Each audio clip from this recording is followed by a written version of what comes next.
Hi guys, welcome back to my channel. તો આજે આપણે બનાવીશું બ્રેડ પિઝા. એકચ્યુઅલી સાંજનો ટાઈમ થાય અને બહુ જ બધું ભૂખ લાગે, તો અહીંયા બસ વિધિબેનની એ જ હાલત છે, જો કે મારી બી એ જ હોય છે.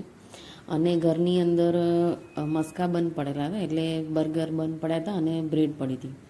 તો મેં કીધું લાવો એના માટે આપણે જે છે બ્રેડ પિઝા બનાવી દઈએ. તો મેં અહીંયા 2 સ્લાઇસ લીધી છે બ્રેડની. કટલેસ બ્રેડ છે, યાની કે સેન્ડવિચ બ્રેડ કહેવાય એને, જે બ્રાઉન કિનારી આવે છે એના વગરની. તો એની પર આપણે સિમ્પલ જ છે બટર લગાવી લઈશું. બટર જો તમારા ફ્રીજની અંદર હોય તો થોડું 5-10 મિનિટ પહેલાં નીકાળી લેવાનું, તાકી વ્યવસ્થિત એ મેલ્ટ થઈ જાય. મેં બહાર નીકાળી દીધું હતું, પણ છતાં બી થોડું હાર્ડ છે તો લગાવવામાં થોડી પ્રોબ્લેમ થાય છે, પણ વાંધો નહીં આવે. તો અહીંયા મેં 2 સ્લાઇસ અત્યારે લીધી છે, કારણ કે એને 5:30-6નો ટાઈમ છે, એટલે એને ખાલી નાસ્તા જેવી જ ભૂખ હતી અહીંયા. અને બંને સ્લાઇસ ઉપર તમારે અહીંયા બને એટલું બટર લગાવી દેવાનું છે.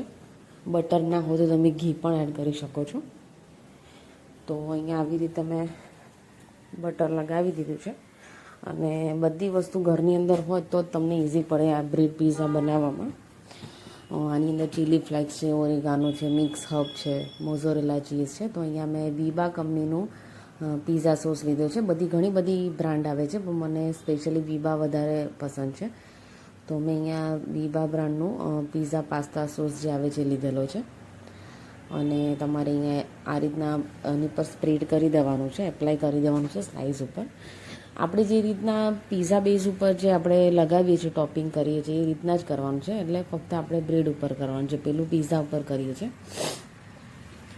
તો બસ અહીંયા મેં જે છે એ સોસ લગાવી દીધા છે. અને માયોનીઝ છે મારી ખતમ થઈ ગઈ છે, વિધિબેન રહેવા જ નથી દેતા ઘરમાં, એટલે અહીંયા હું જેટલી છે એટલી હું ખાલી કરી દઈશ.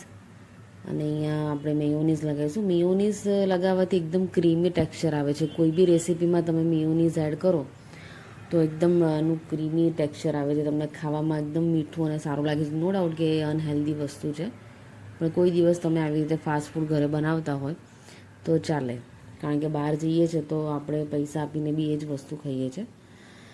તો અહીંયા મિયોનીઝ લગાવી દીધું છે. અને અહીંયા આપણે મારી પાસે મિક્સ હબ પડેલા છે, એ એડ કરેલા છે આની અંદર. મારી પાસે ઓવન બી છે, પણ હું અત્યારે તવા પર બનાવીશ, કારણ કે તવા પર જલ્દી ફટાફટ બની જાય છે. અને 2 સ્લાઇસ જ છે. ઓવનમાં આપણે બનાવીએ તો એને પ્રી હીટ કરવું પડે અને એ પ્રોસેસ થોડી વધી જાય છે, એટલે મને તવા પર જ ગમે છે. એટલે મેં તવો છે એકદમ એ ગરમ કરવા ગેસ ઉપર મૂકી દીધેલું છે. ને અહીંયા આપણે થોડું સ્લાઇસ સોસ એડ કરીશું, કિસાન બ્રાન્ડનો છે સોસ. તમે તમારો ઘરે બનાવેલો બી યુઝ કરી શકો છો. પિઝા સોસ બી ઘણા લોકો ઘરે બનાવે છે. પિઝા સોસ બી તમારે બનાવો તો તમે સિમ્પલ ટોમેટો, ગાર્લિક, ઓનિયનને તમારે એકદમ પ્યોરી બનાવી અને તમે એને તેલમાં થોડું સાંતળી દો અને એની અંદર બધા મિક્સ હબ નાખી દેવાના, તો તમારો પિઝા સોસ ઘરે જ રેડી થઈ જશે. એ આપણે જે બહાર ઇટાલિયન પિઝા આપણે ખાઈએ છીએ તો એની અંદર એ જ સોસ એ લોકો યુઝ કરતા હોય છે. પણ મારે ફ્રીજ નાનું છે અને આપણે પ્રિઝર્વેટિવને બધું અંદર એડ કરવું પડે છે, ઘણીવાર બગડી બી જાય છે, એટલે એ થોડો ડર લાગે છે. એટલે અહીંયા મારી પાસે ચીઝ પડેલી છે, તો અહીંયા મેં ચીઝ છે ખમણીને નાખી દીધેલી છે. અને બીજી એક બી ચીઝ છે મારી પાસે, એ મોઝરેલા ચીઝ છે, જેનાથી એકદમ જે આપણે બહાર જે ફોટોમાં દેખાય છે એકદમ ચુંબકની જેવું થઈ જાય એકદમ. અને વિધિને એવી જ ચીઝ ભાવે છે, જો કે ટેસ્ટ તમને પેલી ચીઝમાં આવે છે જે મેં તમને પહેલાં બતાવી ખમણીને નાખીએ, પણ ટેક્સચર વાઇઝ તમે જોયો તો મોઝરેલામાં તમને એ ફિનિશિંગ આવે છે. એટલે મેં બંને ચીઝ અહીં એડ કરી છે. ચીઝ બહુ ઘણા બધા પ્રકારની આવતી હોય છે. અહીંયા આપણે 2 જ ચીઝ એડ કરીએ છીએ. ચેડાર ચીઝ આવે છે, મોઝરેલા આવે છે, અને ખબર નહીં બધી કેટલી બી જાતની આવે છે. અહીંયા તો અત્યારે માર્કેટમાં 2-3 જાતની જ અવેલેબલ છે, પણ આપણે જ્યારે લાપીનોઝ ને બધામાં જઈએ છીએ જ્યાં 7 ચીઝી પીઝ ને બધું એ લોકો પાસે અવેલેબલ હોય છે, એટલે એડ કરી શકે છે. આપણા ઘરની અંદર જે હોય એ જ એડ કરવાનું, જરૂરી નથી કે 2 જ નાખવી, તમે જે હોય એ તમે એડ કરી શકો છો. અને સિમ્પલ અહીંયા મેં જે તવો છે એકદમ એને ગરમ કરી દીધેલો છે, ને નીચે થોડુંક બટર આપણે લગાવીશું એટલે બળી ના જાય. અને આ રીતની સ્લાઇસ આપણે મૂકી દઈશું નીચે બટર લગાવીને.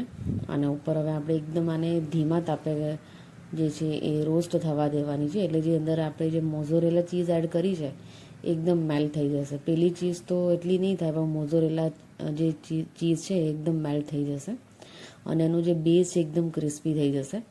તો મેં અહીંયા જે મારે લોટ બાંધવાનો જે આવે છે કચરોટ એની પર ઢાંકી દીધેલો છે અને તમે જોઈ શકો છો કે એકદમ ચીઝ છે મેલ્ટ થઈ ગઈ છે. હજુ બી તમે કરી શકો છો, પણ પછી વધારે આપણે કરીએ તો નીચે બેઝ છે એ વધારે બ્લેક થઈ જાય, વધારે રોસ્ટ થઈ જાય. એટલે તમે ઓવનમાં તમે કરો તો પ્રોપરલી તમને ઉપરથી બી એ બંધ થયેલું જોવા મળશે અને નીચે બી બેઝ એનો વ્યવસ્થિત થશે.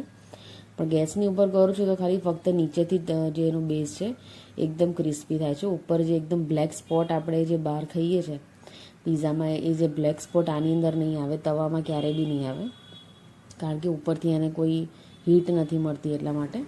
બસ તો અહીંયા મારા બ્રેડ પીઝા છે તૈયાર થઈ ગયા છે અને વિધિબેન થોડા ગુસ્સે થઈ ગયા છે, કારણ કે વિડીયોના ચક્કરમાં મિક્સઅપ થોડા લાસ્ટમાં થોડાક વધારે પડી ગયા. તો આ જે રેસીપી છે અહીંયા બંધ થાય છે અને વિધિબેનનો ગુસ્સો હવે સહન કરવાનો છે. નો ડાઉટ કે પછી એને ખાઈ જ લીધા હતા અને સારા જ બન્યા હતા, પણ છતાં પણ એને એવું લાગ્યું કે થોડા સ્પાઇસી થઈ ગયા છે, કે ચીલી ફ્લેક્સ નહોતા એટલે વાંધો ના આવ્યો, મિક્સઅપ છે. તો મળીએ છીએ નેક્સ્ટ કોઈ વ્લોગની અંદર. જો વિડીયો ગમ્યો તો લાઇક, શેર અને સબસ્ક્રાઈબ કરવાનું ના ભૂલતા. અને અહીંયા અમારે વિધિબેનનો ગુસ્સો બી જોઈ લો સાથે સાથે. Thank you so much for watching.